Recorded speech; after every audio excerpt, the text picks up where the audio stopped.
the sort of backstory is our wedding day had been postponed due to flooding here in I see. Australia. Yeah. And I was on the day that I was supposed to be getting married, I was in the shower shaving and I was feeling very frustrated, thinking, this was supposed to be my wedding day shave. And, that disappointment and frustration. And suddenly I find myself looking at this pink plastic razor and having all these emotions and thinking, why is it that women are stuck with pink plastic razors?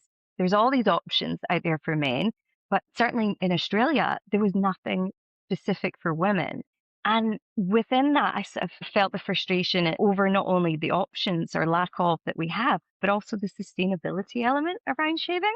So I ran out the shower, one leg shaved and hair up and pitched, as I said to Mike, my husband to be, hey, I've just had this idea, why don't we do something about this problem? And he thought it was a great idea. And that's where we launched. That's where we started. Love hearing real world turned into like Mm. problem solving, right? And because usually ideas come from micro things, right? It's probably like over time you're like, this thing that keeps falling out, or man, this isn't strong or sturdy, or man, this plastic's bad for the environment. What about the pink razor was so jarring for you to jump in to make my shade?